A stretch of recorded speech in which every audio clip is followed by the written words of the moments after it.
제가 이 시기에 대해서 관심을 갖게 된 것은 1986년에 제가 신학대학원을 6월에 졸업하고 미국에 와서 그해 가을에 공부를 하게 됐는데, 그때 조직신학을 가르치시던 플랜팅가라는 교수님이 7가지 Seven Deadly Sins라는 과목을 가르치셨습니다. 저는 한국에서 듣지도 못했던 과목이었는데 그 과목을 들으면서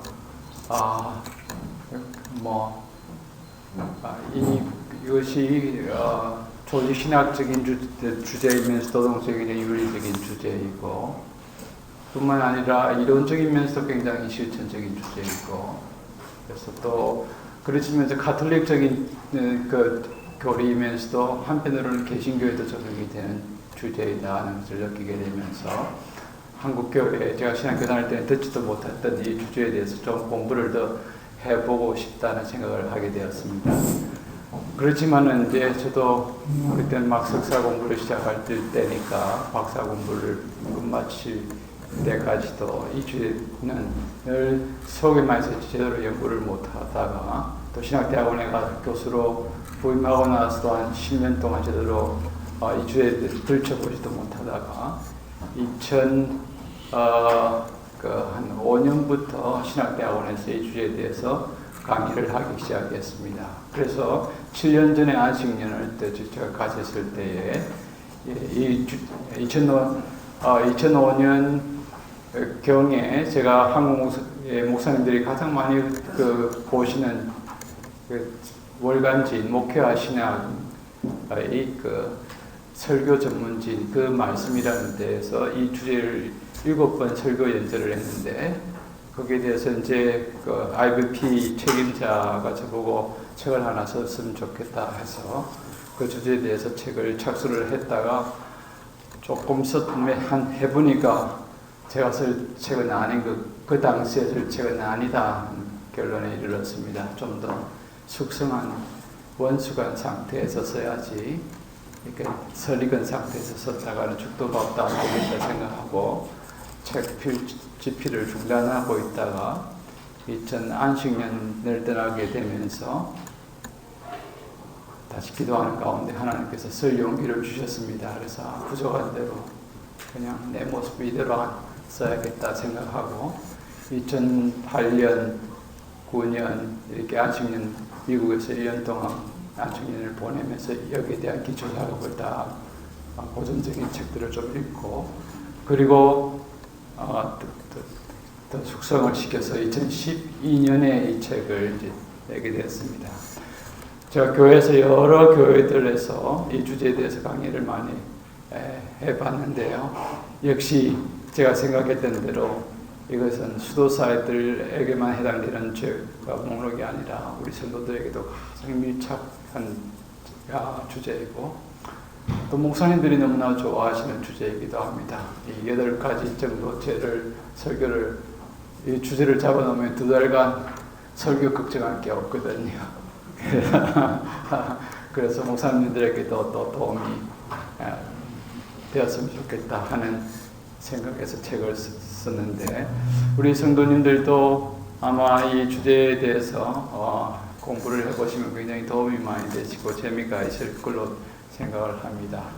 한국 신학계에서 신앙서적이 안 팔리고 신앙서적이 안 팔린다고 그렇게 하지만은, 제가 이 책을 2012년 여름에 내고 지금 5세가 나와 있는데요.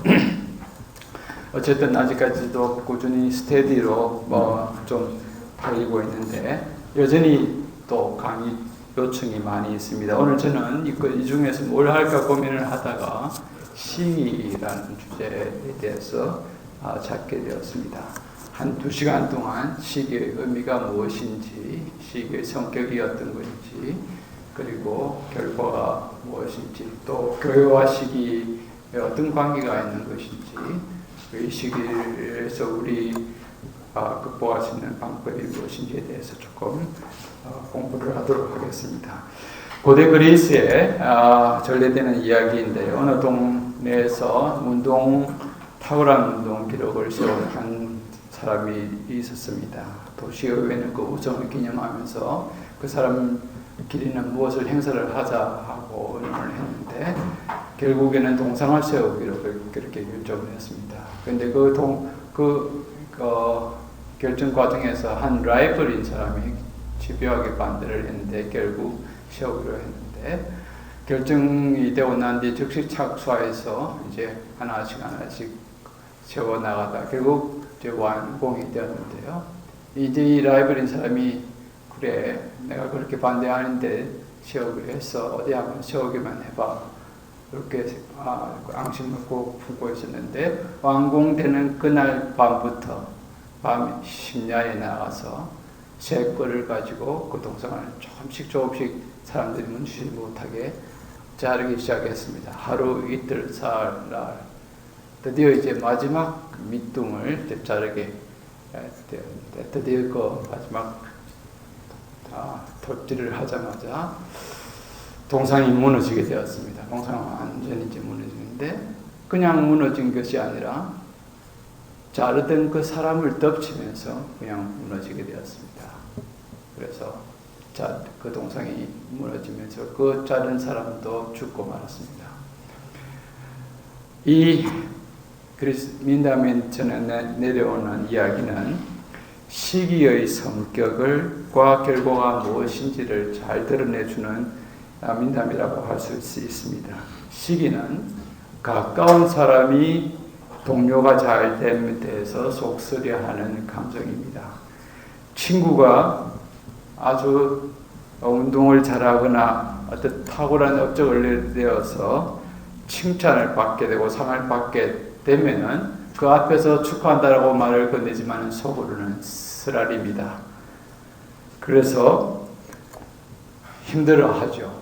그 정도로 거치기만 하면 또 다행입니다.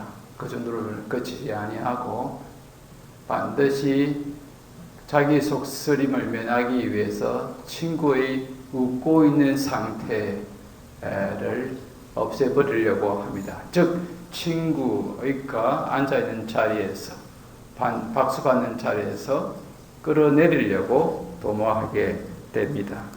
이것이 시기입니다.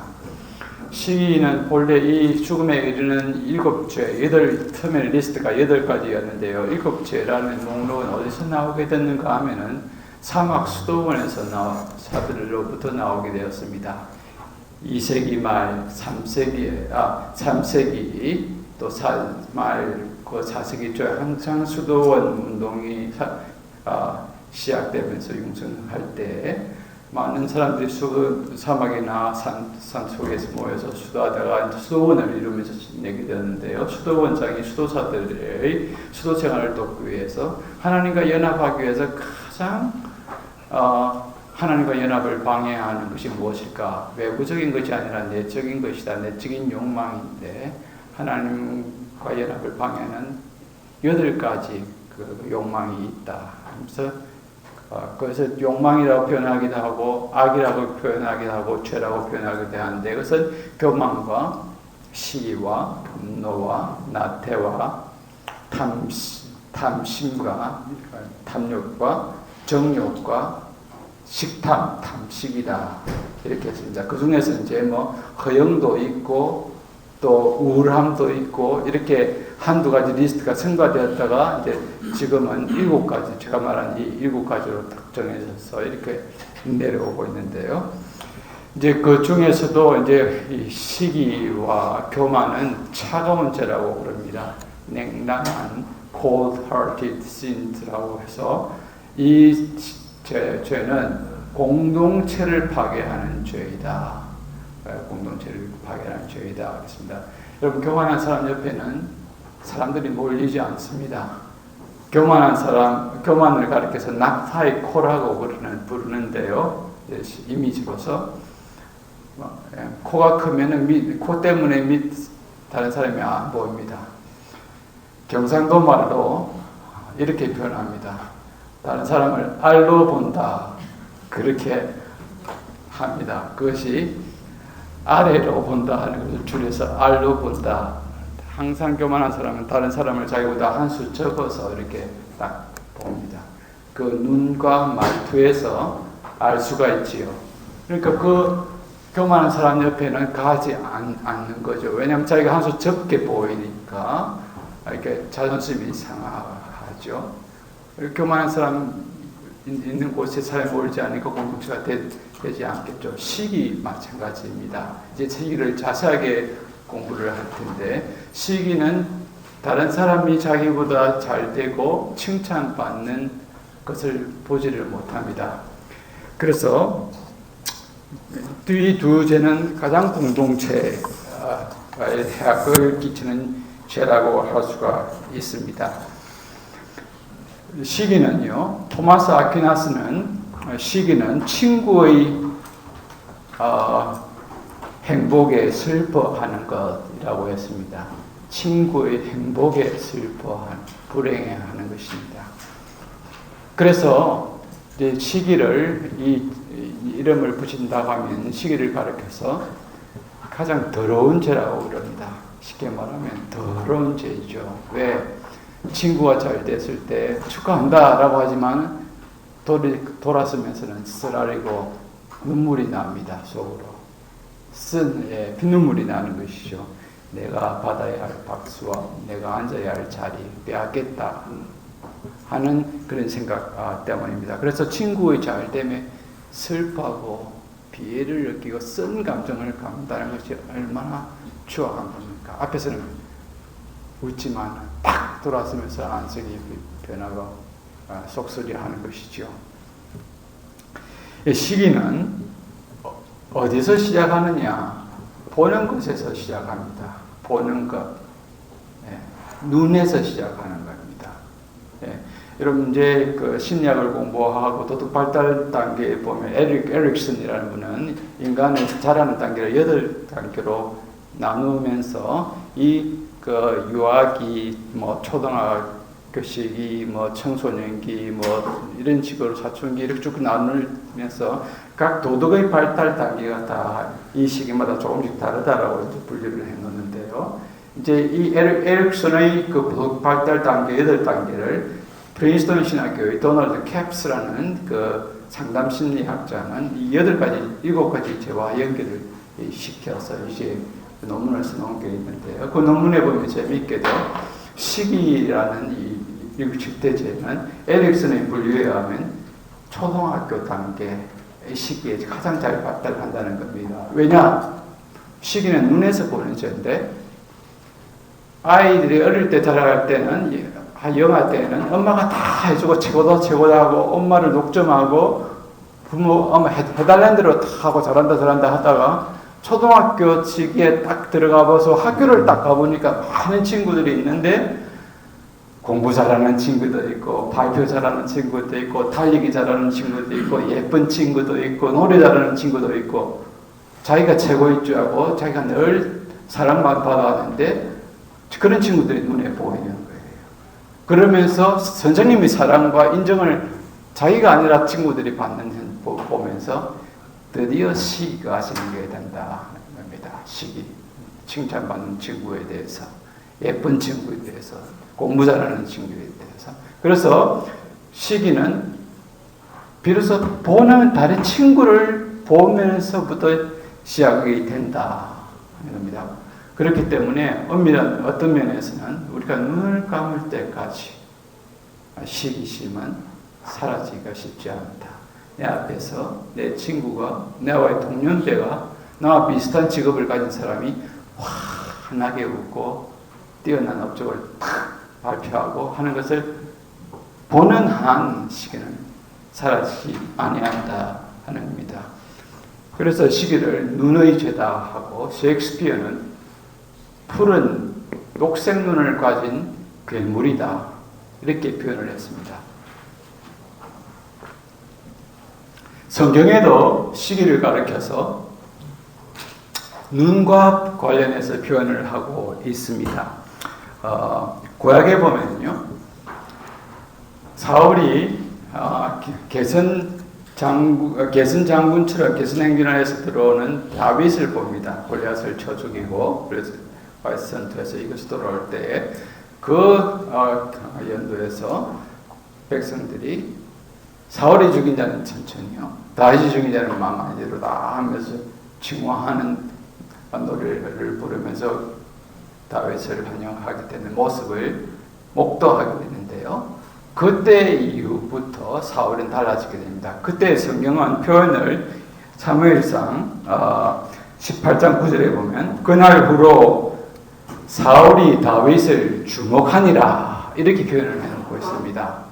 주목했다, 자세히 보았다는 것이죠. 이것은 이제 우리나라의 표현인데 이 말은 원어를 그대로 히브리어 원어를 그대로 번역을 해놓았습니다.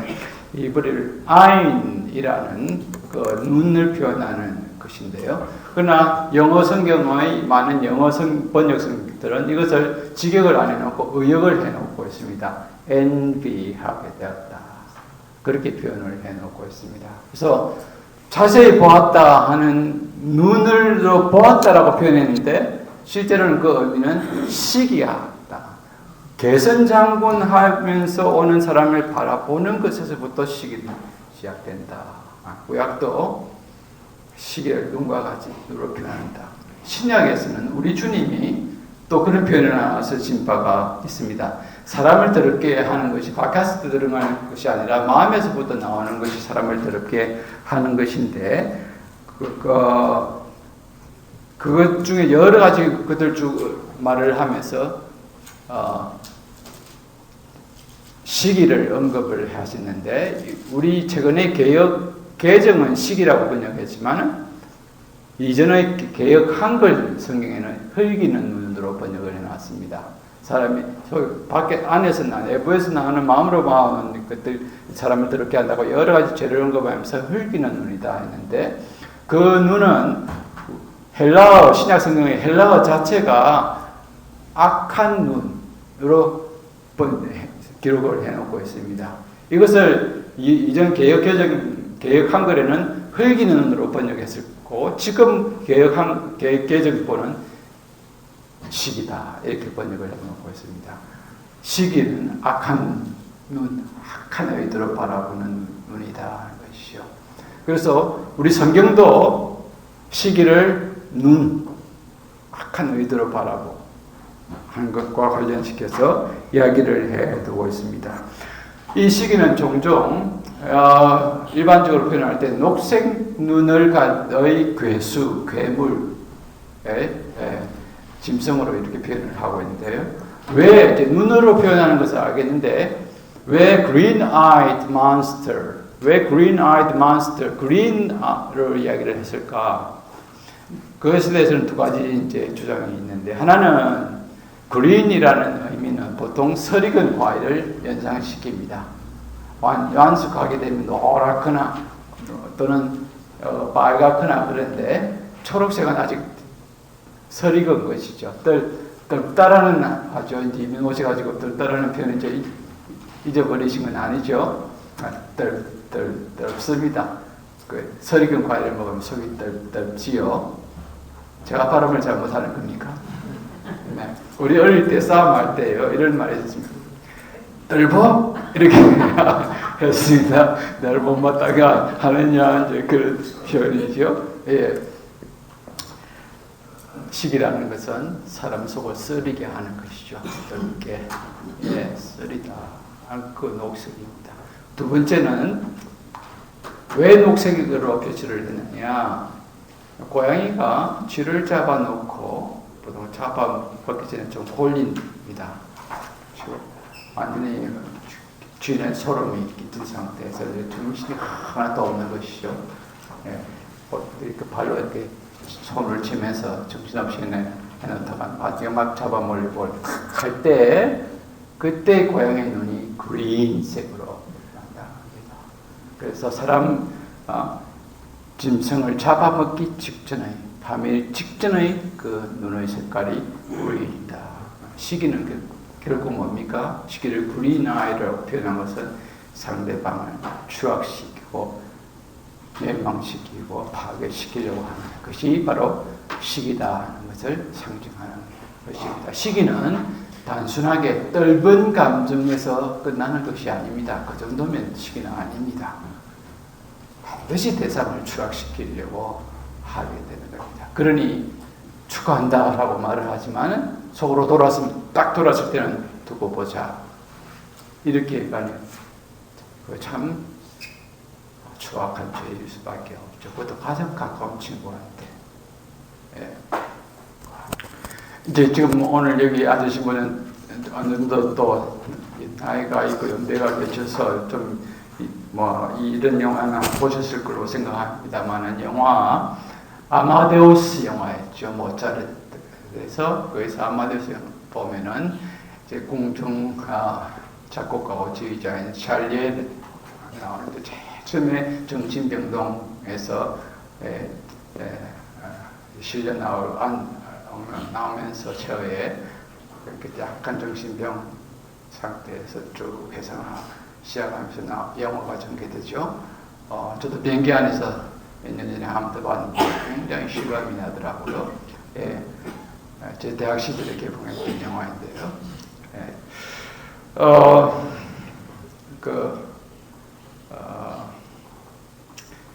결국 궁중에서 딱 들어오는데 모차르트가 황제 옆에서 그냥 즉석에서 하프시코드 피아노를 연주를 하면서 이렇게 하는 것 보고 딱 떨어지는 순간 경악하면서 그 모습을 바라보는 샬리에르의 눈빛을 보십시오. 굉장히 비애와 절망감이 가득 차 있는 그 눈입니다. 저놈이 있는 나는 살아남지 못하겠구나. 내 자리를 유지하지 존경을 더 이상 받지 못하겠구나. 내가 받을 존경이 저놈에게 다가가겠구나. 이런 것이죠. 네. 슬픔에 가득한 눈. 저는 그 장면을 잊지를 못합니다. 단테는 시기에 사로잡히게 되면은 그저 친구가 기뻐하는 모습만 봐도 가슴이 쓰라린다 그랬습니다. 친구가 가장 가까운 친구가 사업에 새 아이템을 내고 성공하면은 가슴이 쓰라려옵니다. 내가 해야 될 것을 저놈이 다 해왔다. 이런 생각을 하게 되는 것이죠. 단테가 쓴 디바인 코미디 신곡에 등장하는 시기심 많은 사람은 이렇게 고백을 합니다. 그 연옥에서 나는 정작 내 자신이 이 세상에 살 때에 가지지 못함에 대해서 슬퍼한 것은 기억이 나지 않는다. 그러나 내 친구가 늘 가지고 있음을 의식하고 불편해하며 살았다. 늘 친구. 이게 시기입니다. 불편해하면서 추락을 도모하는 것이죠. 시기의 성격을 이제 차근차근 살펴볼 텐데요. 시기 성격 들어가기 전에 먼저 시기와 질투에 대해서 조금 한번 생각을 하려고 합니다. 일반적으로 우리가 시기와 질투는 서로 교호적으로 사용합니다. 말을 또 두 개를 하니 붙여서도 많이 사용을 하지요. 그런데 엄밀하게는 이 두 단어는 조금 다른 의미라고 할 수가 있습니다. 우리가 일반적으로 비슷하게 쓰고 성경에는 똑같은 언어를 우리말 성경에는 시기라고 번역했다가 질투라고 번역했다가 그 영어 성경 때로는 그렇게 번역하기도 합니다만은 그러나 그 의미를 비슷하게 보는 것이죠. 그러나 엄밀하게 나눈다면 이렇게 나눌 수가 있습니다. 아리스토텔레스는 레토릭이라는 그 책, 수사학이라는 그 책에서 이렇게 이제 구분을 해놓습니다. 질투는 뭐냐? 내 자신이 내가 갖고 있지 않은 것을 친구, 상대가 갖고 있는 것 때문에 갖게 되는 비애입니다. 내 자신이 갖고 있지 않는데 내 친구가 다 갖고 있으면서 확 부각이 된다. 그것 때문에 갖게 되는 비애가 질투입니다. 그러면 시기는 무엇이냐?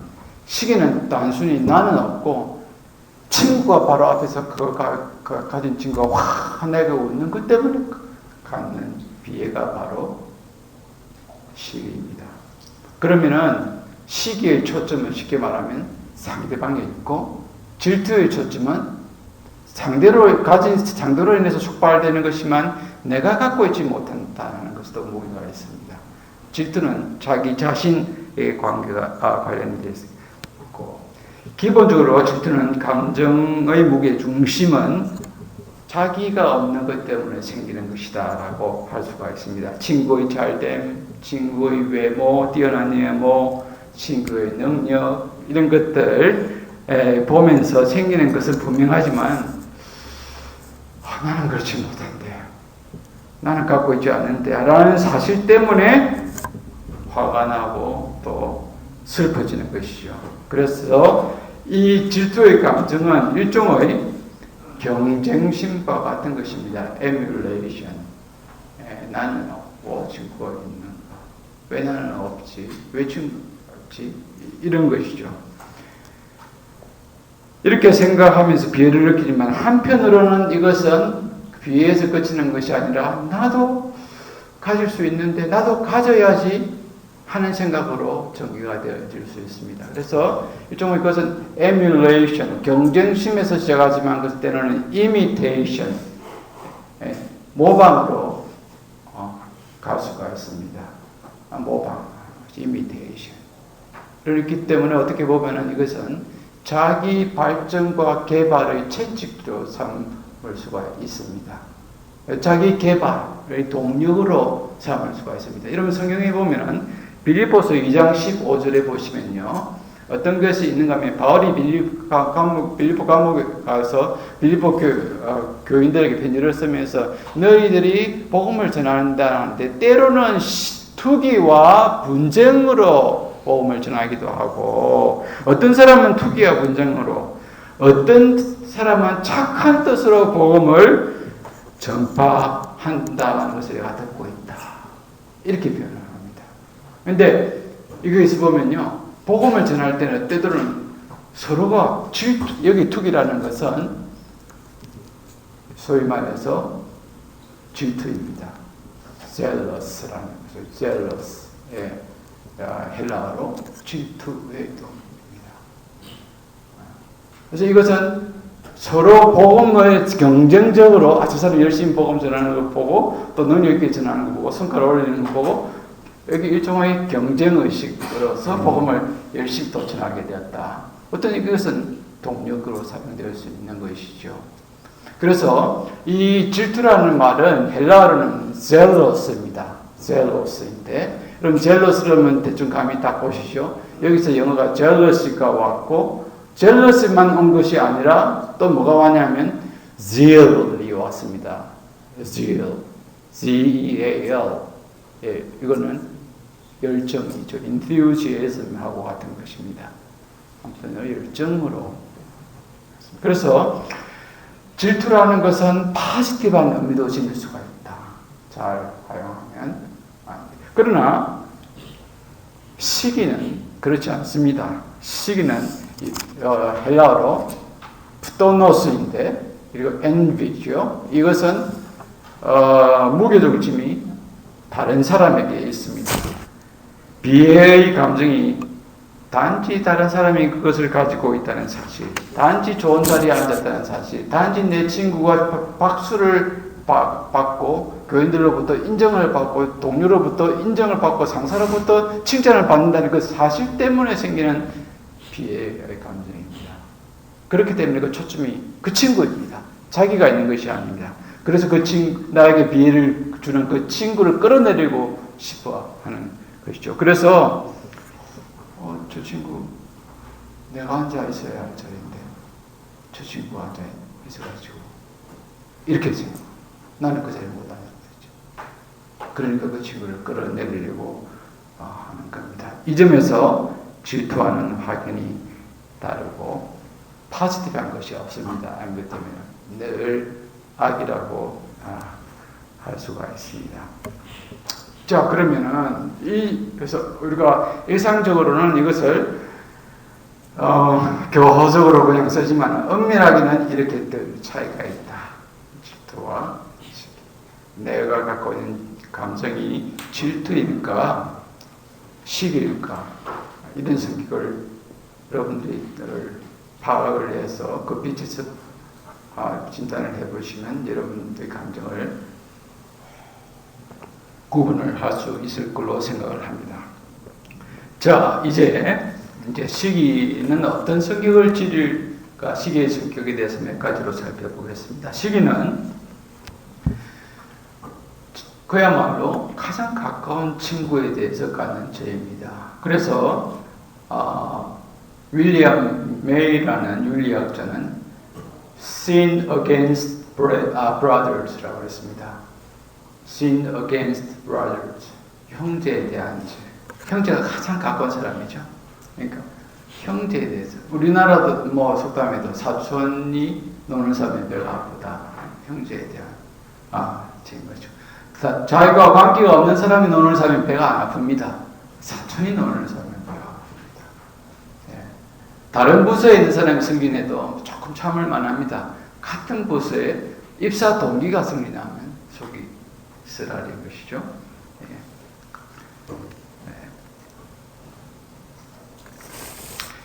그럼 이제 한국에서 관료 사회나 특별히 군인 사회 같은 데서 승진 처리되면 그 음해와 투서와 시기가 난무한다는 것은 이렇게 잘 알려져 있습니다. 그 사람이 진급하면 내가 진급을 못하고 나는 옷을 벗어야 한다 하는 이런 생각 때문에 더 그렇죠. 그 사람을 끌어내려야 내가 그 자리에 간다. 시기는 중상을 낳고, 그래서 이제 가장 가까운 친구에 대해서 생기는 겁니다. 고린도 교회에도 이런 시기가 난무했는데요. 교회에서도 가장 가까운 성도들끼리 시기를 하는 겁니다. 고린도 교회는 아볼로파, 바울파, 게바파, 그리스도파 네 파가 있었습니다. 제가 붙여준 파 이름이냐고요? 고린도 그게 아니고 본문에 나와 있죠. 그렇게 파가 서로 나눠 있었습니다.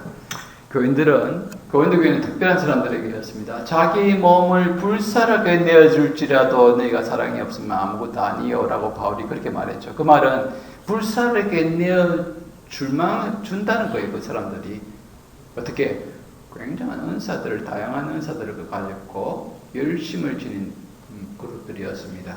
12장에 보면 은사들이 쭉 있는데 고린도 교회는 특별히 열심히 특심해서 병 고치고 방언하고 신유하고 방언 통유하고 다양한 은사를 받았던 그룹들이었습니다. 그런데 문제는 서로 파벌이 있었다. 바울파, 게바파, 그리스도파, 이렇게 아볼로파. 그래서 바울이 이렇게 말하면 너희는 아직도 육신에 속한 자로다. 나는 너희가 시기가 분적인 가득하니 사람에 속한 것이 아니요 난 너희를 영적 어린아이와 같이 대하노라. 아무리 자기 몸을 불사르게 내줄 만한 열심을 가지고 있고 은사를 다양하게 받았다 하더라도 시기한다는 것은 영적으로는 어린아이의 지표로 바울이 파악을 한 겁니다. 근데 우리가 생각할 때는 다르죠. 이 정도면 방언도 하고 신유의 은사도 받았고 또 열정도 있고 하면 성숙한 그리스도인으로 생각할 텐데 시기 가득하다. 영적인 미숙한 것으로 본다는 것이죠. 이래서 시기는 가장 가까운 사람, 교회에서도 장로가 장로, 안수집사가 안수집사, 권사가 권사. 두 번째 시기는요. 성격은 어떤 시기는 아까도 말했지만 상대방의 추락을 도모하고 그 추락을 통해서 즐거움과 기쁨을 누립니다. 남의 잘됨에 배아파하는 친구가 어슷되거나 웃는 꼴을 보지 못합니다. 그래서 그를 웃게 만드는 현실과 조건을 바꿔버리려고 합니다.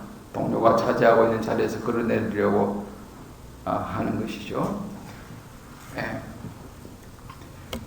그럼 심리학에서 인간의 심리를 하나 묘사하는 그 용어 중에서 샤덴프로이데라는 단어가 있습니다. 이건 독일어에서 온 것입니다. 인간의 어떤 심리를 말하느냐, 인간에게 남의 잘됨에 대해서 참 이 쓰라려야 하는 것.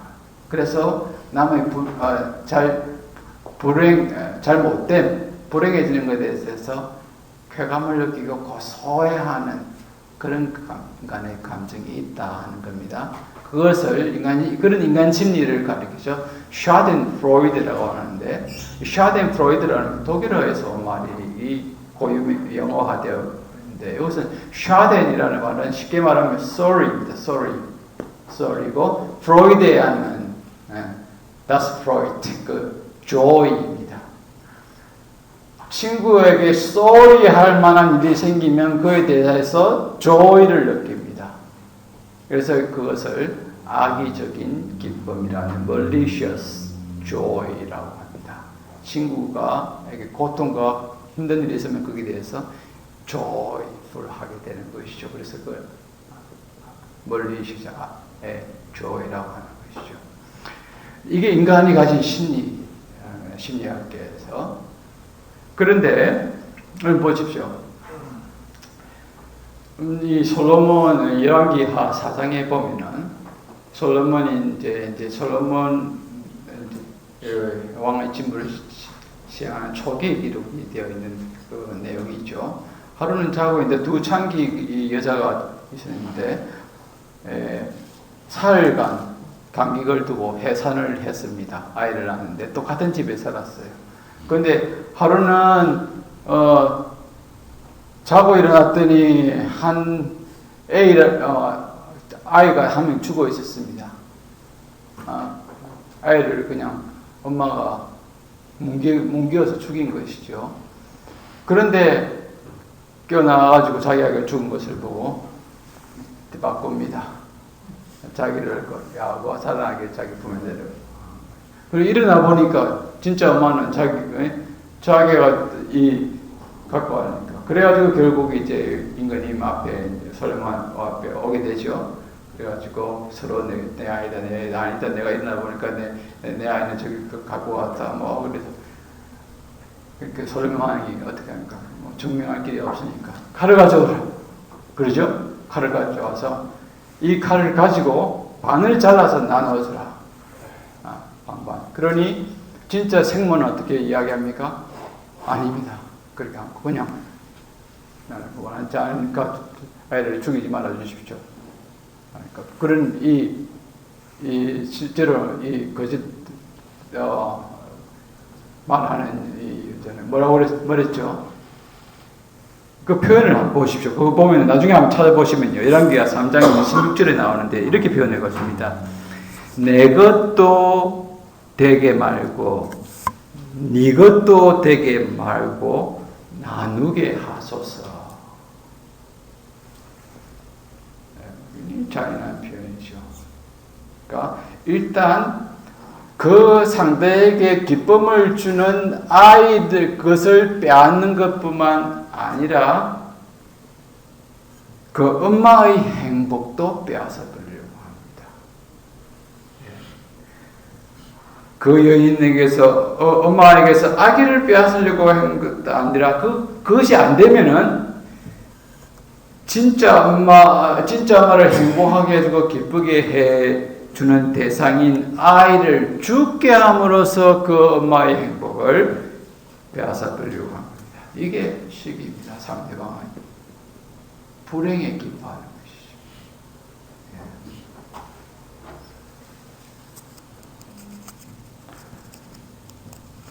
그럼 이것은 샤덴프로이드의 정확한 인간의 심리입니다. 그런데 이 심리가 단순히 현대 심리학자들이만 발견한 것일까요? 그렇지 않습니다. 이것은 이미 아리스토텔레스가 이 인간의 심리를 악으로 표현을 해놓고 있습니다. 아리스토텔레스의 책에 보면요, 이런 것이 나옵니다. 인간이 갖고 있는 여러 가지 감정들 중에서 어떤 사람이 정당한 몫 이상으로 갖고 가는 것에 대해서 분개하는 감정이 있다. 이것에 대해서 이것을 네메시스라고 표현을 했는데요. 네메시스는 인간의 정당한 몫 이상으로 갖고 가는 것에 대해서 분개하는 감정인데, 이 감정 그 자체는 중용을 지키게 되면 과하지도 않고 모자라지도 않고 항상 아리스토텔레스는 덕을 중용으로 보았습니다. 자기 분수 이상으로 갖고 가면은 일은 조금 했는데 목숨 많이 하고 은행에서 일하는 사람들이 그렇죠. 그 임원들은 밑에 사람들은 지금 프라임 모기지 사건이 일어날 때도 일반 시민들이 고통하도 이게 탑 굴려서 엄청난 돈을 가지고 간 것이죠. 그런 것에 대해서 분노하는 감정은 정의로운 겁니다. 그것은 덕입니다. virtue예요. 그래서 정당한 모델 이상을 갖고 하는 것에 대해서 느끼는 분노를 네메시스라고 했는데, 근데 이것이 중용을 지키면 덕인데, 덕목인데, 이것이 조금 과하거나 모자르면은 이것은 악이라고 그랬습니다. 근데 이것이 좀 과하면요, 친구가 잘 되어서 잘된 몫을 가져가는 것에 대해서 슬퍼해지는 겁니다. 화가 나고 슬퍼해지는 것. 이걸 푸토노스라고 그랬습니다. 시기입니다. 이것이 네메시스가 과하게 되면은 시기가 되는 겁니다. 네메시스. 그 다음에 이 네메시스, 의분이 조금 모자라게 되면 어떻게 하느냐? 친구가 불행에 잘 못 되어서 약간 슬퍼하고 힘들어할 때 고소해야 하는 감정을 감습니다. 고소해야 하는 감정. 그거는 심수라고도 표현해야 할 수 있지요. 그것이 뭐라고 썼는가 하면 에피카이레 카키야라고 썼습니다. 네메시스가 덕이고, 이것이 좀 지나치게 되면 푸트노스고 시기고, 네메시스가 조금 모자라게 되는 악이 뭐냐 하면은 에피카이레 카키야라고 했는데, 이 카이레 카키야라는 단어는 샤덴프로이데하고 정확하게 의미가 같습니다. 고통의 희열을 느끼는 겁니다. 가이로, 카키야, 가콘, 고통입니다. 그러니까 이 샤덴프로이데라는 단어는 정확하게 이미 아리스토텔레스가 몇천 년, 2000년 전에 써놓은 말을 그대로 갖고 온 거다. 그 인간의 심리는 변함이 없다는 겁니다. 헤아려 새 것이 없는 겁니다. 헤아려 새 것이. 이 심리는 이전부터 있었다. 친구의 잘됨, 슬퍼, 친구가 잘 힘들어하고, 친구 힘들어하는 게 아니라 내 경쟁 라이벌 상태야. 뭔가 잘 못되면 속으로 고소해. 어째 그런 일이 다 있었어 하면서 속으로는 고소해야. 이게 시기의 특징입니다. 그래서 어떻게 보면은 이 시기와 고소해야 하는 것은 동전의 양면이라 할 수 있습니다. 시기는 엄밀하게 말해서 친구의 잘됨에 슬퍼하는 건데, 이것은 한편으로는 짝을 잃은 것이 친구의 불행에 기뻐하는 것과 같이 간다. 고소해하는 것. 이게 굉장히 더러운 점이죠. 그래서 그걸 도모하려고 한다. 근데 이 시기가 극으로 이르게 되면 어떤 상태까지 이르게 되느냐? 시기가 피학적인 시기에게로까지 발전을 해갈 수 있습니다. 이 말은 무엇이냐? 피학적, 메조키스틱.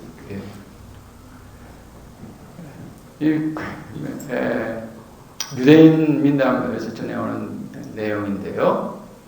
어느 두 친구가 이렇게 길을 가는데 임금님을 만나게 되었습니다. 임금님이 그 사람을 만나서 너희가 나를 만났으니 기념으로 무엇인지 부탁을 해라. 그러면 다 들어주겠다. 단 부탁하는 사람 바로 옆에 있는 사람에게는 내가 2배로 주겠다. 그랬습니다. 그랬더니 시기심 많은 친구는 자기가 부탁하면 친구가 2배로 가거나 그거를 못 봅니다. 근데 다른 한 친구는 욕심이 좀 많은 친구였습니다. 탐욕이. 욕심 많은 친구는 자기가 다 가지고 싶은데 자기가 먼저 부탁했다가는 친구가 다가 두 배로 갈 거 아닙니까? 이제 자기가 나서지가 않는 겁니다. 임금님이 둘이 쭈삐쭈삐쭈 하고 눈치 보고 있으니까 부탁할 게 없습니까? 난 가겠습니다. 임금님을 잡아 세운 것은 시기심 많은 사람이었습니다. 시기심 많은 친구는 이렇게 임금님께 요청했습니다. 임금님, 저희 왼쪽 눈을 뽑아주십시오.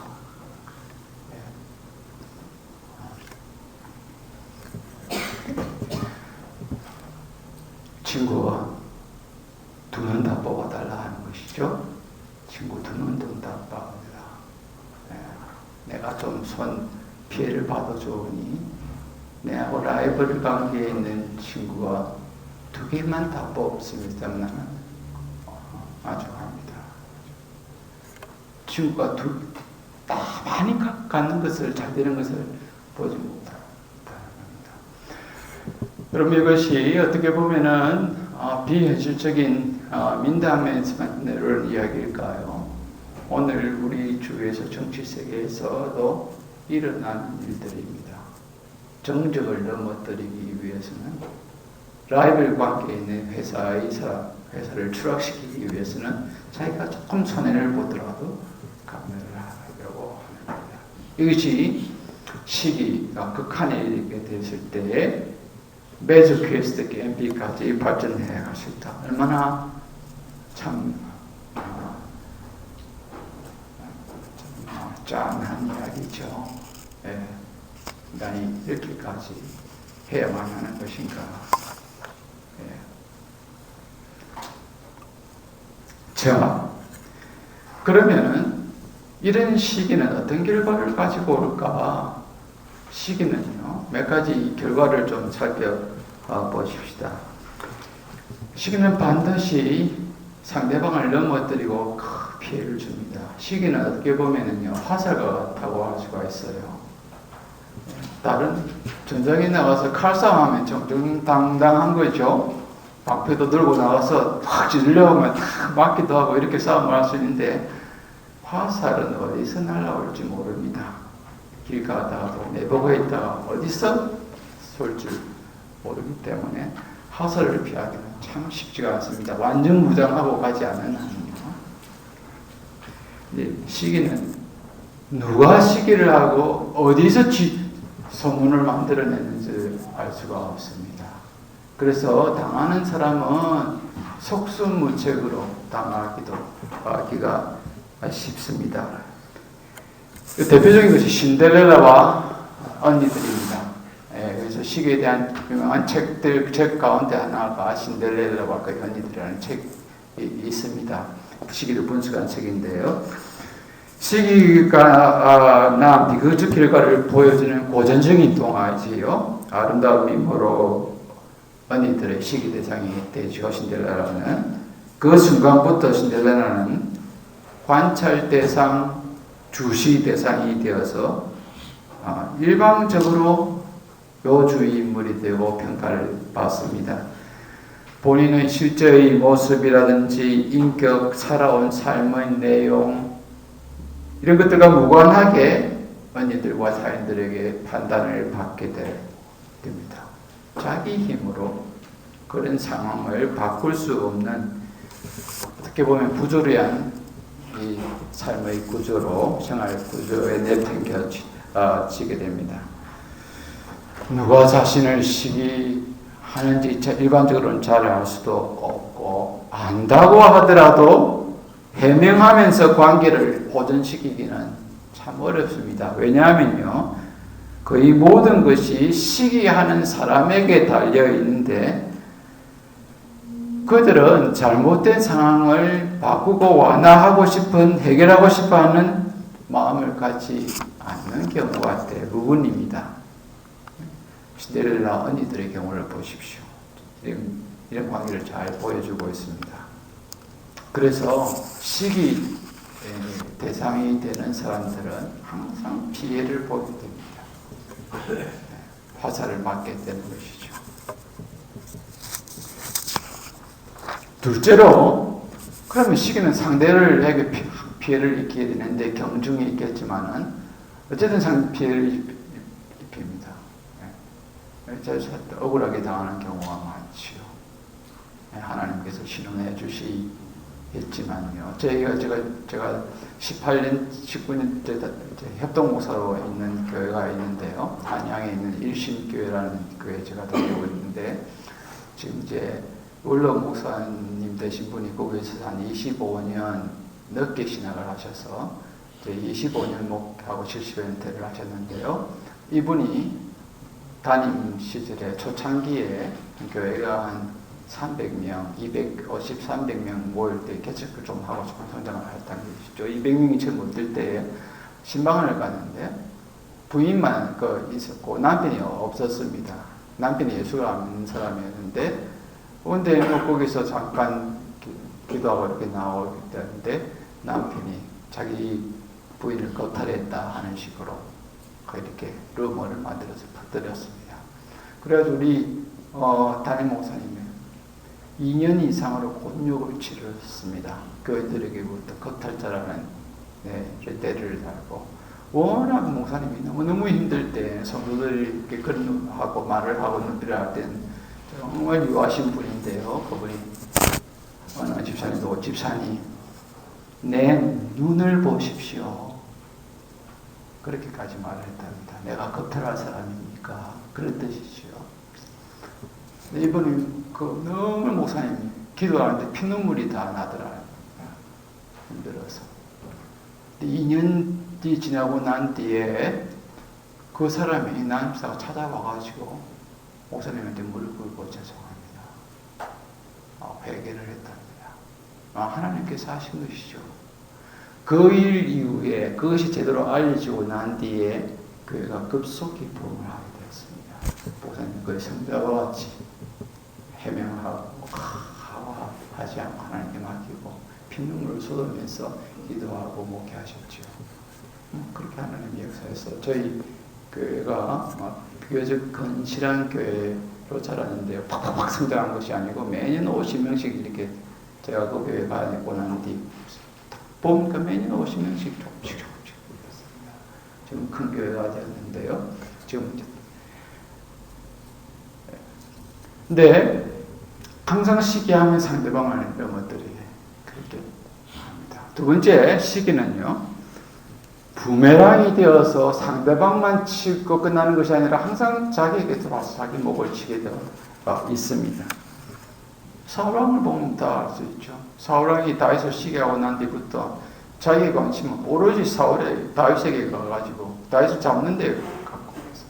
자기가 왕으로서의 직무를 제대로 감당할 수가 없었습니다. 왕의 직무의 대표적인 것이 나라를 보호하고 백성을 외적에서부터 보호해주는 겁니다. 돌봐주는 거. 근데 그 일을 제대로 할 수가 없었어요. 전쟁에 나가서 다윗이 어디 있다 하면 그 다윗 잡으러 가요. 그래서 점점 사울로부터 마음이 떠난 겁니다. 백성이.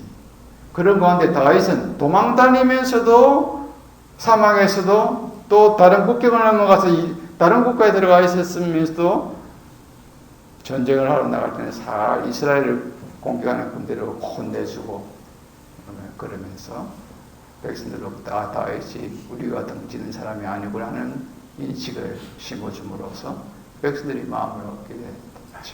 나중에 임금이 되게 되는데요. 어쨌든 사울은 이런 토니 캄폴로라는 미국의 사회학자이면서도 목사가 있습니다. 저는 신학을 공부한 사람인데요. 사회학 교수이면서도 이 사람이 86년에 한 30년 전에 이 Seven Deadly Sins라는 이 책을 썼어요. 재미있게 쉽게 잘 썼는데 이 책 안에 이런 시기편에서 이런 일화를 하나 넣어놓았습니다. 미국 뉴저지주의 조그만 타운에서 실제로 일어났던 사건인데요. 그 동네는 오래된 교회가 세 개가 있었습니다. 근데 한 교회에 젊은 목사가 부임을 하게 되었습니다. 두 교회는 여전히 나이가 많으신 목사님 목회를 했는데 젊은 목사가 부임한 교회가 소문이 좋아지고 목사가 목회가 열심히 하면서 교회가 조금씩 성장하고 변화가 생겼습니다. 그럴 때 사람들이 점점 교회가 많이 찾아가고 교회가 흥황해지니까 두 교회는 여전히 외소한 데서 두 목사가 그 젊은 목사를 주시를 하게 됩니다. 그런데 어느 날 왜 이렇게 교회가 성장하느냐 보면서 늘 주시를 하고 있고 있는데 어느 날 그 젊은 목사에 대해서 성적으로 깨끗하지 못하다 하는 소식이 루머가 왔습니다. 이 두 목사는 옳다구나 이거다 싶어가지고 그것을 가지고 만나는 사람들이 있을 때 은근히 그 젊은 목사를 걱정해 주는 척하고 이런 일이 있다는데 이렇게 하면서 옮기기 시작했습니다. 그것이 점점 확산이 되면서 규정사실화 되어져 가고 그것이 파장이 커지면서 젊은 목사가 목회가 하기가 힘이 들게 되었고 견디기가 힘들 정도로 되었습니다. 그래서 결국 젊은 목사는 목회를 사임하고 떠나게 되었는데요. 이 늙은 목사는 기분이 좋았겠죠. 그런데 2년 정도 뒤에 이제 그 루머가 이 두 늙은 목사님들로부터 확대 재생산이 되었다고 하는 것이 알려지게 되면서 성도들이 그 교회에 나왔던 성도들 막 이 목사를 실망을 하게 되고 그 교회를 조금씩 떠나게 되었습니다. 그래서 그 두 교회도 쇠락하면서 목사가 목회를 못할 지경에 이르게 되었습니다. 시기는 상대방을 칠 뿐만 아니라 돌아와서 자기를 치게 되어 있다. 이런 말을 이제 토니 캄폴 교수는 하면서 이 이야기를 준 바인데 굉장히 공감이 됩니다. 여러분들 이제 이민 생활이 얼마나 되셨는지는 모르겠지만 우리 한국에서 2005년 또 2002년 이후로에 시간 벌써 3-4년 됐네요. 참여정부가 들어섰습니다. 노무현 대통령이 된 것이죠. 노무현 대통령이 이제 되면서 일어났던 이야기인데요. 그 노무현 정부 시기에 대통령의 권위가 그렇게 추락된 시기는 한국 역사상 없었던 것 같습니다. 한국 신문 시장의 80% 90%를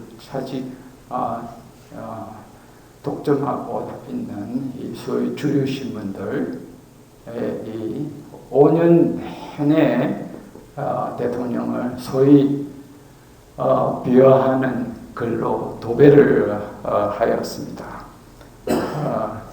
심지어 이제 대통령의 외모를 빗대어서 개구리, 두꺼비, 좀 그러고 보니까 약간 두꺼비같이 생겼죠, 그죠? 그래서 노구리라고 그랬습니다. 노구리. 그리고 노무현을 줄여서 놈현 이렇게 표현하고, 그 다음에 쌍꺼풀 수술을 어디에 했느냐, 요만한 수고했다, 온갖 이런 좀 도배를 했는데요. 그래서 국민들로부터도 이제 대통령은 매일 씹히는 소위 말해서 그런 안주감이 되었습니다. 그래서 이제 대통령이 늘 그런 신문들이 대통령을 비하하는 표현들을 많이 쓰면서 대통령이 제대로 국정을 수행할 수 없을 그런 정도가 되었습니다. 여러분, 그런데 그때 한국의 소위 주류 신문들의 이 조롱 섞인 비난, 깎아내리기 보도에 대해서 일각의 사회과학자들과 정치학자들과 사회학 심리학자들은 이제 심층적으로 분석을 좀 하면서 글을 몇 가지 쓴 것들을 제가 본 적이 있는데요. 이제 그런 주류신문들의 보도들을 잘 살펴보면은 세련되지 못한 언행을 하는 그런 사회 주변부 상고 출신의 이 사람이 대통령이 되어서 나라를 다스리고 연공서열을 무시한 인사를 하고 판사 출신을 그 법무부 장관에 앉히고 하는 것에 대해서 이제 주류 세력들, 나라를 몇십 년 동안 쭉 주도해왔던 주류 세력들이 견디지 못하는 것이죠. 저항하고 거부하고 자존심이 상하는 것이죠. 소위 한국의 명문대 법대 출신, 육사 출신, 정치학과 출신, 언론 권력들이 이 어디서 이상한 상고 출신이 하면 탁 나와가지고 자기들과 대항하고 이렇게 하고 나라를 다스리고 국민들부터 지지를 받고 파격적인 계획을 한다 하면서 하고 검찰도 조직을 바꿔놓고 이렇게 하니까 이게 뭐 견디지 못하는 시기 아니고 주류 세력들의 시기로 이렇게 노무현 대통령을 이제 완전히 비하하고 침소봉대시키고 했다. 이 주류 세력의 시기심이 크게 작용했다. 이런 것은 이런 사회학자들의 그 논문들도 있었고 또 시사 칼럼과 평론들도 상당히 많이 나와드렸습니다. 이것이 얼마나 과학적이고 사회과학적인 타당성과 객관성을 지니고 통계에 의한 분석인가 하는 것은 검증이 되어야 하겠습니다만 상당히 일리가 있는 것이다 라고 저는 그렇게 생각을 합니다.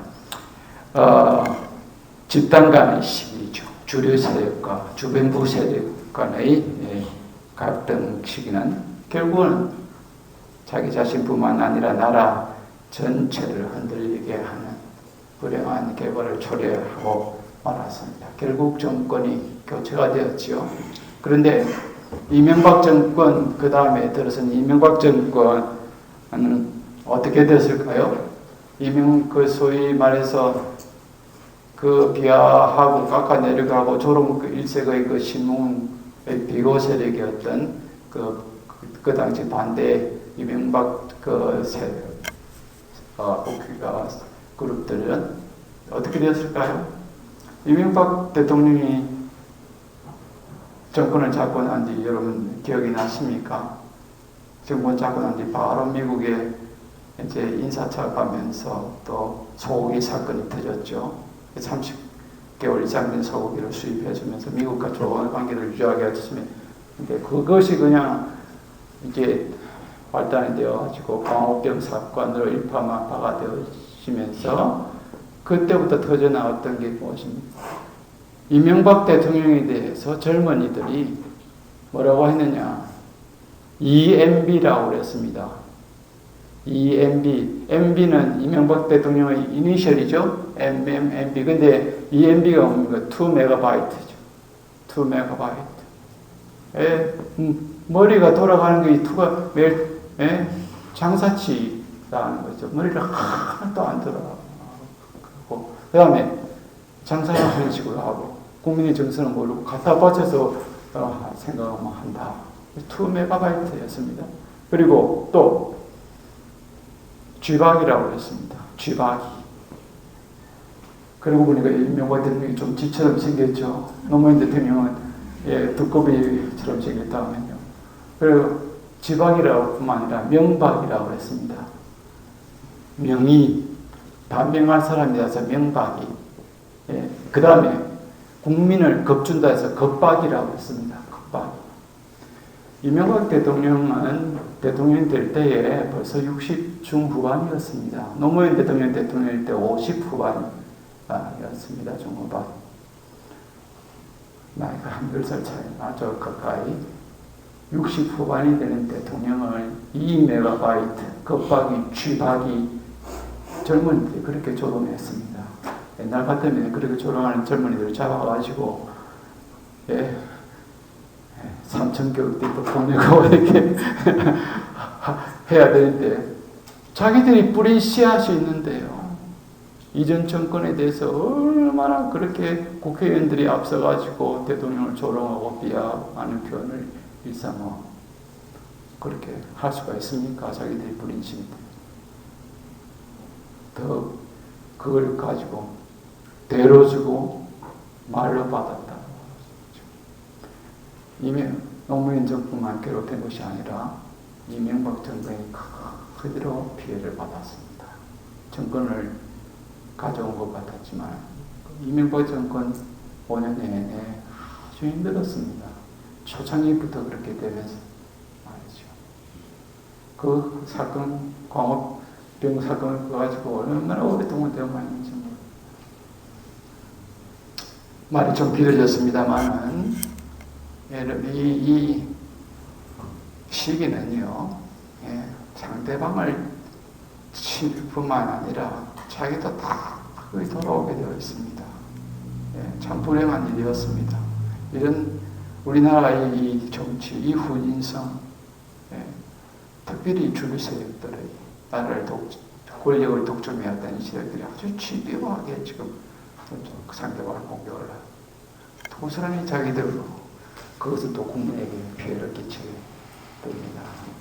우리나라 정치만 좀 좋아지면 이 국민 훨씬 지금보다 나을 텐데 그리고 우리 국민은 희망이 있습니다. 이번에 국회의원 선거를 보면 어느 정도 국민이 생각했던 것보다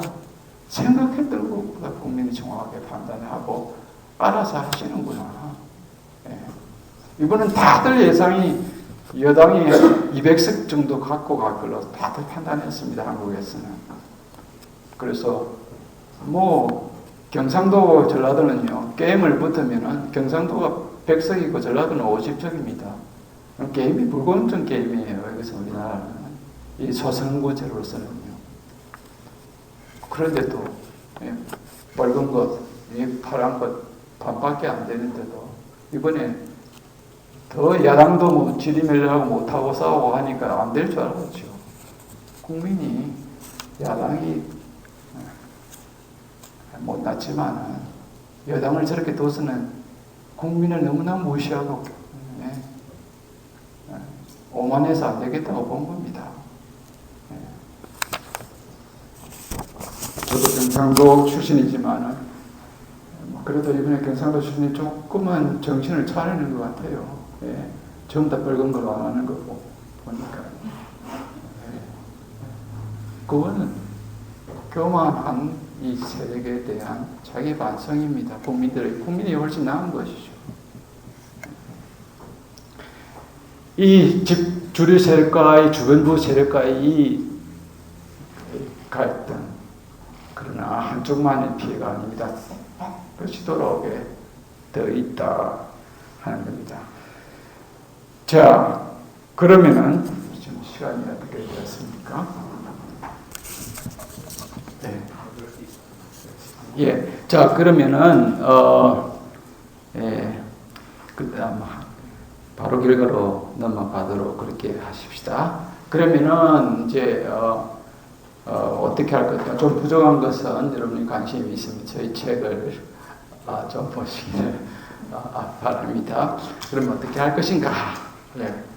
이제 파괴적인 시기심에서 자신을 보호하고 또 이런 유혹에 빠지지 않게 우리가 무엇을 해야 할 것인가? 첫째는요, 몇 가지를 이야기하지만 앞에서 강의한 것에 기초를 한다면요, 우리 눈을 다른 사람에게서 돌려서 자기를 향하게 해야 합니다.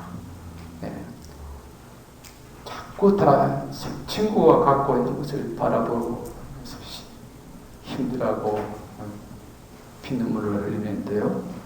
그렇게 하지 말고 친구는 친구에게 있는 것이고 자기에게 돌려서 자기가 갖고 있는 것을 찾고 발견해야 합니다. 그리고 자기가 갖고 있는 걸 발견하고 자기가 받은 것 감사해야 합니다. 사람은 누구나 다 다른 사람과 해보면요, 다른 사람이 갖고 있지 않는 자기만이 갖고 있는 고유한 그런 재능과 달란트가 있기 마련입니다. 그럼 사람마다 솔직히 그렇지 않습니까? 지적 능력이 같을 수가 없습니다. 다 차이가 있는 것이지요. 예. 어떤 사람은 5달란트 받은 사람이 있고 2달란트 받은 사람이 있는 것입니다. 우리는 이거 인정해야 합니다. 만약 우리가 2달란트 받은 자이면은 그 현실을 받아들이고 맡겨주신 2달란트 잘 활용해서 장사하면 됩니다. 5달란트 받은 사람을 부러워해서 나는 왜 2달란트밖에 안 줬느냐, 이렇게 할 필요가 없다는 것이죠.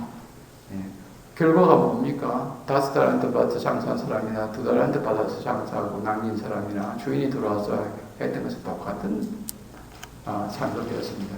잘하였다 자고 충성된 정화 너가 받은 자가 너를 충성하기 때문에 주인의 잔치에 참여하라.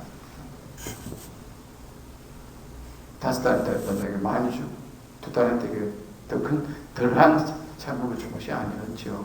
1달란트 받은 사람 장사해서 손해를 보았기 때문에 책망한 것이 아니죠. 그냥 가만히 묵혀둔 것이죠. 감사하지도 않냐고. 우리가 받은 달란트, 주님을 위해서 잘 감사하고 닦아서 활용하면 되는 겁니다. 자기 자신을 보십시오. 우리에게 주어진 달란트가 있습니다. 은사가 있습니다. 토니 캄폴러 교수가 또 쓴 책에 이런 재미있는 일화가 있는데요. 이제 말콤 X에 관한 이야기입니다. 말틴 루터 킹 주니어와 함께 1960년대 미국 민권운동, 시민운동을 이끈 대표적인 흑인이 뭐죠? 양대축이라고 할 수 있습니다.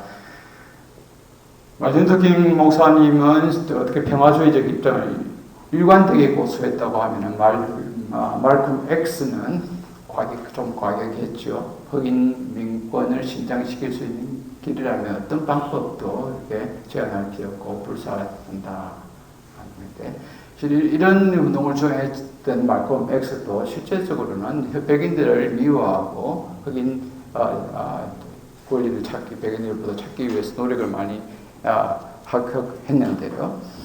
그렇지만은 그 전기를 읽어보면요, 그것도 젊은 시절 대부분은 백인에 대한 정오심과 시기심으로 보낸 것으로 말하고 있습니다.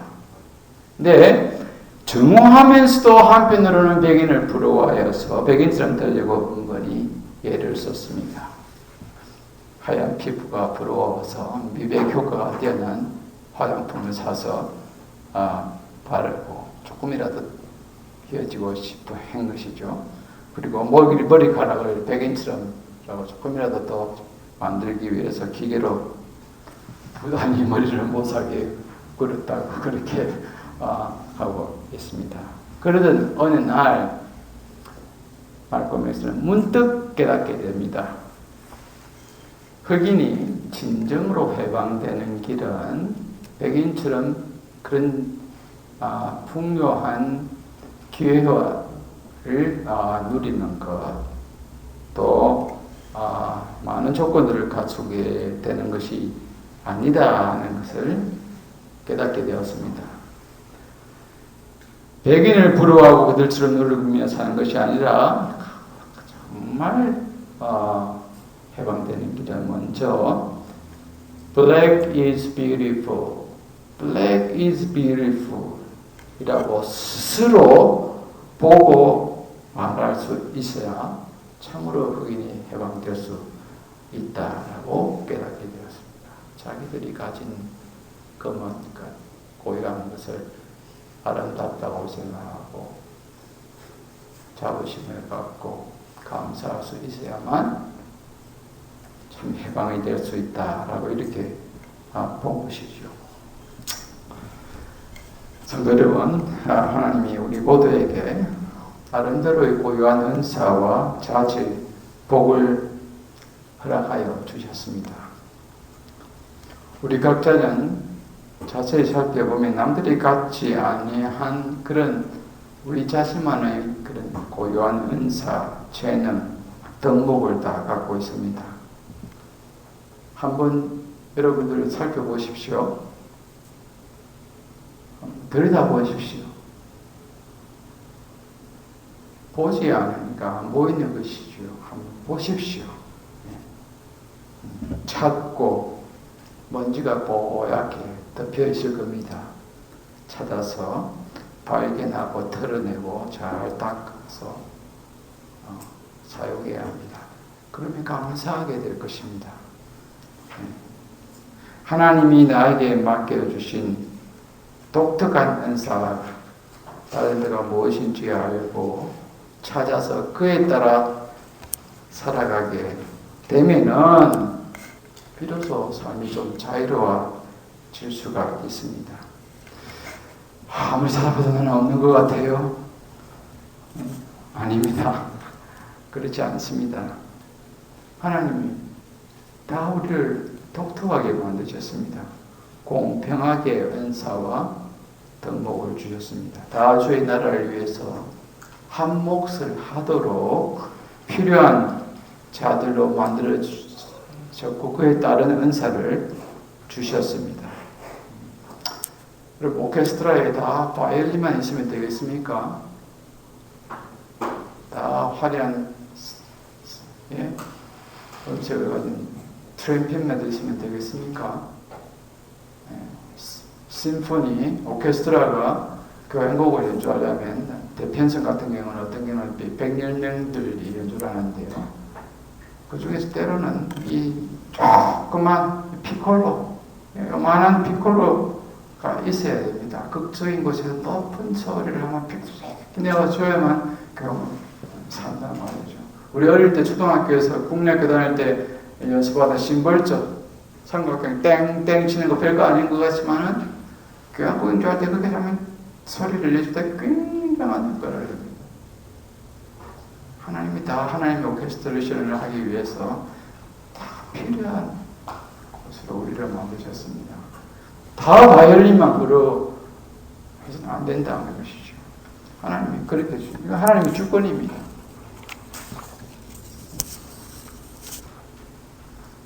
쓸모없이 나는 별로 쓸모없다. 아닙니다. 하나님이 쓸모있게 또 필요한 자세를 우리에게 주시고 있습니다. 어떻게 보면 우리는 하나 한 명 한 명 하나님의 작품입니다. 남들이 갖고 있지 않는 나만이 지닌 좋은 덕목과 은사가 무엇인지 한번 생각해 보시고 찾아보시기 바랍니다. 아무리 찾아도 없어요. 그러면 여러분 그렇게 말하면 하나님 실수하신 분으로 만드시는 겁니다. 그릇이 아닌 겁니다. 그럼 저희 어머님이 세상을 하신 지가 15년이 좀 되어 가는데요. 14년이 되가네요. 70 중반에 가셨는데 너무 빨리 가셨죠. 저희 선친은 73세에 가셨고 그런데 요즘 한창 젊으실 때인데 말이죠. 우리 김한규 장로님 나이 때 저희 선친이 세상을 떠나셨습니다. 너무 빨리 가신 것이죠. 우리 어머님의 이야기를 잠깐 하려고 합니다. 저희 어머님은 초등학교, 지금 말하면 초등학교죠. 옛날에는 일제시대는 보통학교라 했는데 보통학교 문턱에도 못 가봤고 고등학교 못 간 사람들이 주로 강습소를 갔습니다. 한 2년 가진 초등학교 1, 2학년 가정. 저희 어머님은 강습소도 문턱을 가보지 못한 분이었습니다. 예수 믿고 복음 받고 교회에서 찬송 부르고 성경 배우고 하면서 겨우 한글을 깨친 그런 세대지요. 20년대에 출생하셨으니까요. 근데 저희 어머님은 실력이 소위 말해서 없지요. 그런데 부산 삼일교회라고 한상동 목사님 주로 일제시대 친자 참배 반대하시고 고를 치르시고 나와서 이제 세우신 교회이지요. 참 많은 교회, 부산에서 가장 굴지의 교회가 되었습니다만은 그 교회에 저희 어머님이 여전도의 2인자였습니다. 1인자는 누구냐? 정말 실력이 있고 경건하고 기도 많이 하는 분 1등이죠. 딱딱 하면 빠르게 진단하고 하고. 그런데 저희 어머님은 거기에서 2등을 했습니다. 실력이 없으니 늘 말이 없고 웃기만 하시죠. 예, 남들이 말을 잘 들어주셨습니다. 왜? 말할 게 없으니까요. 예, 푸근하게 해주셨습니다. 웃고 잘 들어주니까. 그런데 많은 분들이 정말 똑소리 나게 정확하게 진단을 받고 해결하고 싶으면 1등을 찾아갑니다. 그러나 그 외의 경우에는 저희 어머님을 찾아옵니다.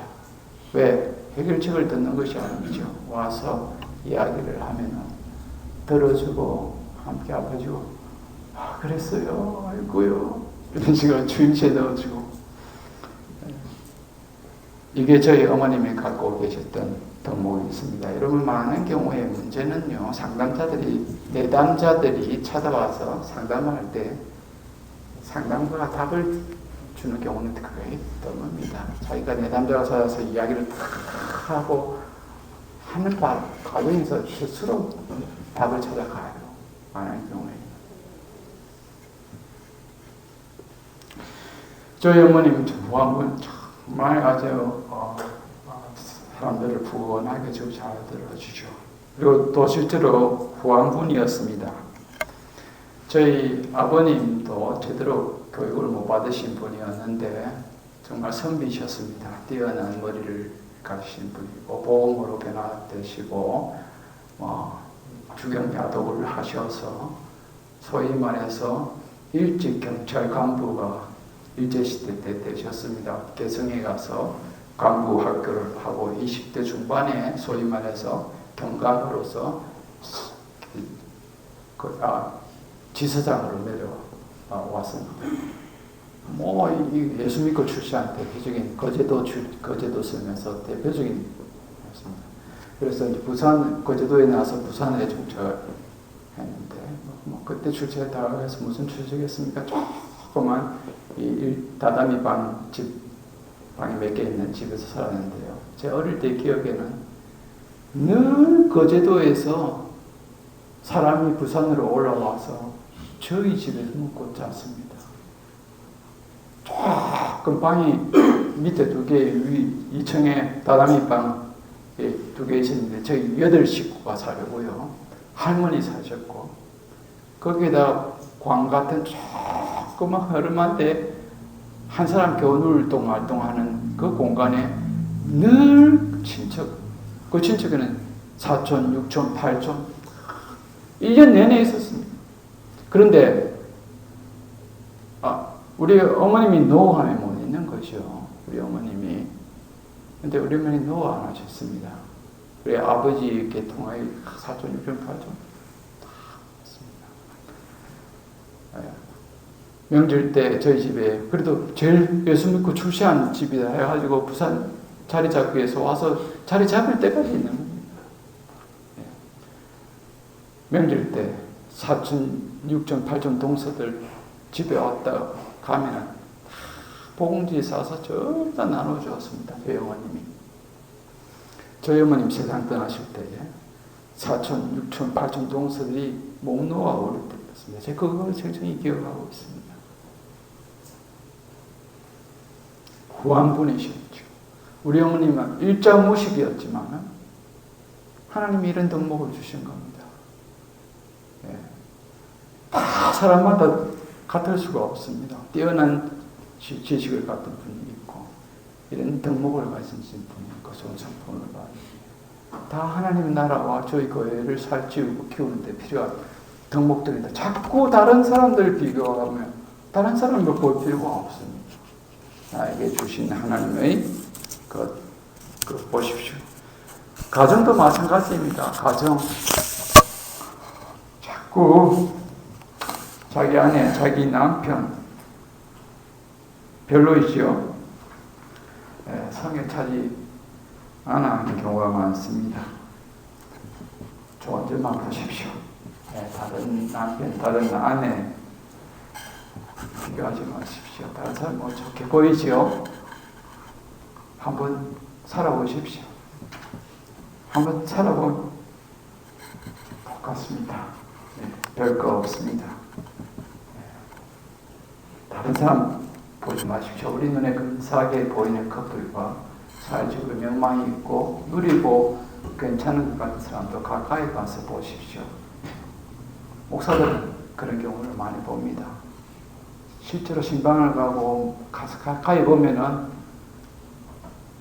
이 커플은 그렇지 않을 것 같은데 10명 중에 8명은 다 신부가 먼저 남대로 갖고 있습니다. 남 자꾸 보고 그럴듯한 거 뭐 필요 없습니다. 자기 하나님께서 우리에게 주신 것 발견하고 감사하고 그렇게 하시기 바랍니다. 여러분 무엇을 가졌습니까? 하나님 여러분 가정에 무엇을 주셨습니까?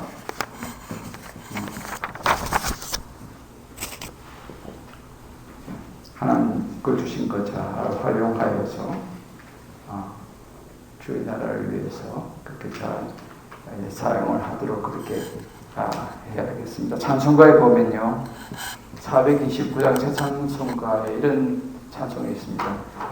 세상 모든 풍파늘을 찬송가 가사를 자꾸 바꿔가지고 말이죠. 정말 싫어요. 난 아직도 찬송 부르면 40년째 초등학교 때 그 찬송 구절이 자꾸 생각이 나는데 그 중에 동일 찬송가 뭐 바꿨다가 좀 다시 새 찬송가 바꾸니 화가 많이 납니다. 안 그래도 지금 교회 가면 젊은이들이 그냥 가스펠송이니 뭐니 해가지고 나는 유학 갔다 오니까요. 유학 이전에 8년 이전에 묶여 있어가지고 내가 93년에 교수로 귀국해가지고 그 뒤에는요. 신학생들이 찬송 부르는 건 저는 우리 애도 외워지지가 않아요. 통일 찬송가도 겨우 좀 자리 잡는가 했더니 또 새 찬송가 바꿔가지고 가사가 진리도 아닌데 뭘 그렇게 가사를 바꿔요. 그거는 익숙하게 우리가 하여튼 그걸 해야 감정이 살아나고 그렇게 하는데 말이죠. 금요 철학인도에 가서 젊은 전도사들이 그냥 찬양인도 왔다고 막 기타 치고 화가 나요. 은혜가 안 되는 찬송은 자기들한테 그게 은혜가 되겠죠. 이것 429장에 세상 모든 풍파들은 약한 마음 낙심하게 될 때에 그래 되죠? 내려주신 주의 복을 세어라 주의 크신 복을 내가 알리 내려주신 주의 그날에는 이렇게 가사가 안 됐습니다. 가사도 못했게 만들어가지고 네. 받은 복을 세워보아라 크신 복을 내가 알리라 받은 복을 세워보아라 주의 크신 복을 내가 알리라 우리에게 주신 복이 있습니다. 받은 복 세워보아요. 자꾸 안 세워보고 친구 받은 것 같이 그럴듯한 것을 꼭 바라봅니다. 그래서 그 빼앗으려 얼마나 더럽습니까?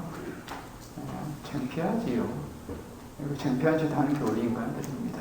죄인 인간들. 둘째로 이제 자기 자신을 받은 복을 세워보고 감사하고 그걸 누리는 거고 두 번째는요. 상대방은 자기를 다시 보게 되면 상대방도 다시 보이게 됩니다. 상대방 자기를 제대로 보고 감사하게 되면은 상대방 동력자 의식을 받는다. 무찌러야 할 오랑캐가 아닙니다. 내 앞에 있는 친구는 동력자입니다. 여러분 우리가 교회에서는 특별히 그렇습니다. 성찬식 같이 하잖아요.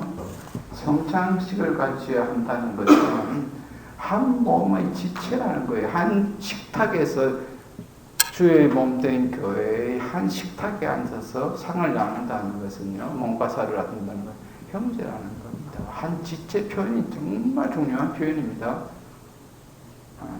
하나가 아프면 상대방이 그대로 파급이 오는 겁니다. 지체로 바라보십시오. 경쟁자, 무너뜨려야 할 상대가 아닙니다. 동력자, 지체로 생각하시기 바랍니다. 내가 먹을 파이를 줄어들게 할 친구가 아닙니다. 내가 먹을 파이를 함께 크게 만들, 그래서 나누어 먹을 그런 친구를 생각해야 된다 하는 겁니다. 우리 에너지 총량이 불변의 법칙인가? 그렇습니까? 에너지 다 까먹었습니다. 근데 총량은 정해 있다 하는데 선은 그런 것이 아닙니다. 성총량 불변하는 것이 아니라 성총량은 끝없이 무한합니다. 친구가 좋은 선을 가져갔다 하더라도 내가 받아 나에게 돌아올 선이 줄어드는 것이 아니고 이 선은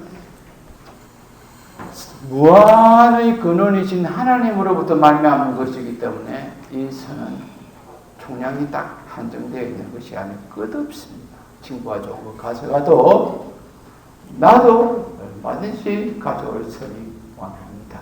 그래서 친구를 내가 먹을 파이를 줄어들게 할 사람이 아니다 하는 겁니다. 그래서 그 친구의 좋은 자질과 은사와 덕목, 능력은 우리 몸을 세워가고 교회라는 그리스도의 머리를 한 몸을 함께 일어난 우리 교회를 세워가는데 꼭 필요한 것으로 그렇게 생각해 봐야 합니다. 여러분 고린도 교회도 마찬가지 아닙니까? 서로 바울파, 개발파, 바울파하고 서로 싸우고 칭찬에 인색하고 이랬는데 바울이 그 소식을 듣고 어떻게 답합니까? 왜 너희들 싸우느냐? 우리가 언제 싸우느냐? 우리가 언제 이렇게 서로 반복했냐? 왜 너희들이 자꾸 야단이냐? 예? 바울은 그렇게 이야기했습니다. 아볼로와 나는 물을 주고 그리스도 안에서 함께 물을 주고 자라게 하시는 하나님이시다. 우리는 같이 물을 주고 자라는데 동력자인데 왜 자꾸 너희들이 그렇게 나를 이간질하고 싸우고 이렇게 하느냐? 그래서 동력자라고 봤습니다. 하나님 나라를 이루어가는데 말이죠. 그래서 서로의 동료들, 직분자들 좋은 점이 있으면 우리 교회를 살찌우게 하는 것으로 이렇게 알아보면서 함께 세워나가야 합니다. 사울이 만약 개선장군 하면서 돌아오는 다윗을 보고 한마디만 했으면 거의 왕정이 탄탄했을 겁니다. 주목할 필요 없이 사람들 앞에서 이 백성들이 개선하고 들어오는 다윗을 보십시오. 이렇게 이번에 큰 공을 세우고 돌아왔습니다. 얼마나 나는 자랑스러운지 모릅니다. 이 장수가 있는 앞으로 우리나라는 안전한 겁니다. 하면서 한번 그렇게 칭찬을 한번 해줬다면 사울이 더 존경을 받았고 자기 왕전대로 직무를 잘 수행할 수 있었지 않았겠습니까? 이 친구를 늘 함께 동역해야 할 지체로 생각하는 자기 글을 제대로 바라보게 되면 친구의 뜻 바라보는 눈도 바뀌어지게 됩니다. 이제 말하기는 궁극적인 시기에 대한 대안은 뭘까? 자기에 대해서 감사하는 것도 있지만 정말 궁극적인 대안은 이겁니다. 친구를 사랑하는 겁니다. 정말 힘든 거죠. 친구를 사랑하게 된다. 라이벌인 친구를.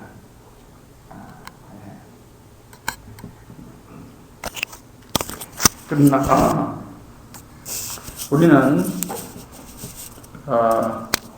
동료를 사랑하도록 지원받고 명령받은 자들입니다. 형제를 사랑하지 못하고 시기하는 자는 보이지 아니하는 하나님을 사랑할 수 없다라고 사도는 요한일서 4장 20절에서 말하고 있습니다. 바울은 사랑에 대한 대헌장인 고린도전서 13장에 사랑은 시기하지 않고 그랬습니다. 사랑하는 것은 시기하지 않게 된다. 사랑이 있게 됩니다. 시기의 때 안으로서 바울은 사랑을 이야기했습니다. 정말 힘들죠. 그러나 이게 불가능합니까? 불가능하지 않습니다. 그리스도가 우리를 사랑한 사건, 참 육신의 사건, 주님이 우리를 사랑하기 위해서 인간의 몸을 입고 이 땅에 오신 그 가장 극적인 사랑의 사건이죠. 그 예수의 사랑, 구원의 연애 깊이 체험하게 되면은 자기는 사랑할 수 없어도 그 사랑에 힘입어서 하나님 사랑하게 돼. 보이지 않는 하나님 사랑할 친구 사랑할 수 있게 되는 것이죠. 그래서 더 어떻게 보면은 시기를 극복하기 위해서는 하나님의 사랑을 더 깊이 체험하고 그 힘에 힘입어서 친구를 사랑할 수 있는 단계까지, 불쌍히 여기고 사랑할 수 있는 단계까지 가야, 이게 어떻게 보면은 힘든 것 같지만 가장 궁극적인 것이다. 그렇게 말할 수 있겠습니다. 이제 마지막으로 좀 현실적인 이야기를 하니까 실전 상황까지 말하고 마치려고 합니다. 시기를 극복하기 위해서는, 또 시기에 빠지지 않기 위해서는 가능하면은 다른 사람에 대한 한담을 삼가하시라는 것입니다. 한담을 피하면은 험담을 예방할 수가 있습니다. 이곳저곳 다니면서 한담이 뭐죠? 가십입니다. 영어로 가십. 한가하게 이런저런 말하는 게 한담이죠. 두루다니며 가십하는 자는 남의 비밀을 누설하나 마음이 신실한 자는 그런 것을 숨긴다. 남이 좀 안 좋은 일들 있으면 그것을 덮어준다는 것이요. 두루다니며 한담하는 자는 남의 비밀을 누설하나 입술을 벌린 자를 사귀지 말아요. 한담하는 자는 사귀지 말아라고 했습니다. 잠언 기자가. 처음에는 가볍게 시작하죠. 다른 사람의 성공과 명성을 심심풀이로 들고 나와서 화제를 삼고 이런 말 저런 말 한담을 하게 되면 그것은 의도하지 않게 험담으로 미끄러져 내릴 가능성이 많고 그러기가 일수입니다.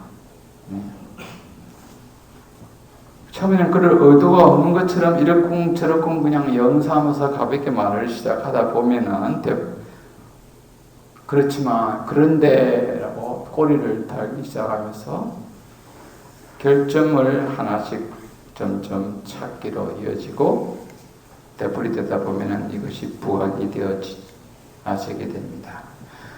의도가 없었다. 그렇게 또 말을 할 수 있을까요? 사실 어떤 면에서 남에 대한 이야기, 남을 대상으로 하는 한담은 처음부터 그럴 의도가 약간 묻어서 나오는 게 아닐까 하는 생각을 하게 됩니다. 어쩌면 험담을 향하기 위해서 한담을 시작한다는 것이 솔직한 표현일 수도 있으리라고 생각이 됩니다. 그래서 남의 이야기는 가능한 칭찬거리가 아니면 칭찬할 의도가 없다고 하면은 하시지 않는 것이 좋습니다. 누가 그러는데 이렇게 말을 시작하지만 그것은 반드시 자기 말입니다.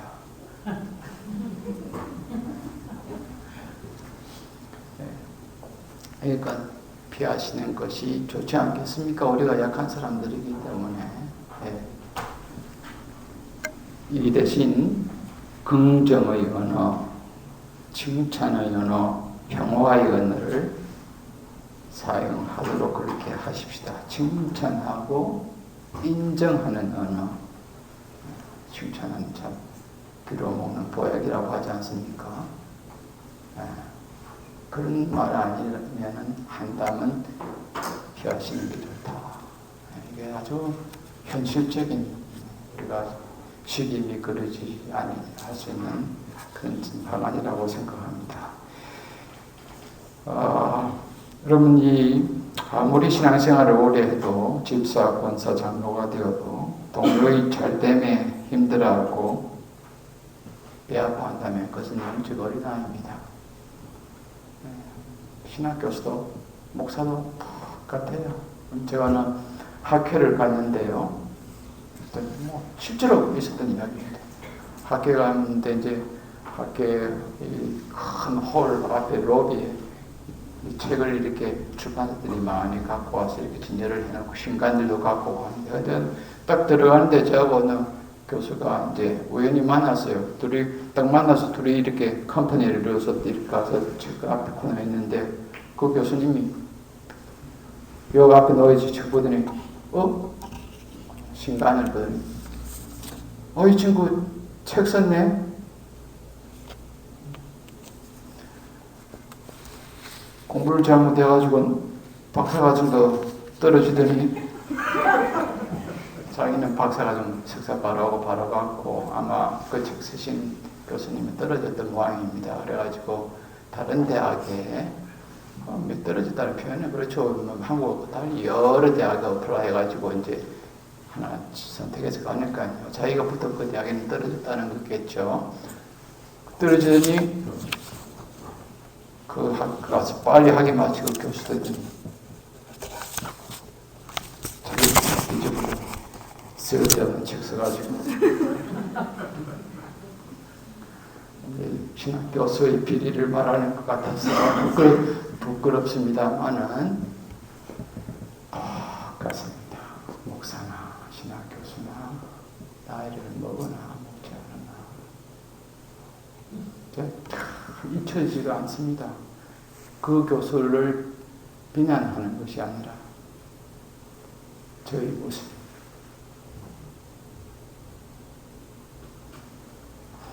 아무리 신앙생활을 오래 하고 목사가 되었고 장로가 되어도 이 친구의 잘됨에 기뻐하지 못하고 배아파하고 그런 일을 요구한다면 나는 너를 여전히 영적 아이로 대하노라. 바울의 그런 책망을 듣게 되리라고 생각합니다. 그렇게 되면은 누가 우리 주위에 있겠습니까? 누가 우리가 있는 그 공동체에 남아 있으려고 하겠습니까? 가까운 친구들이.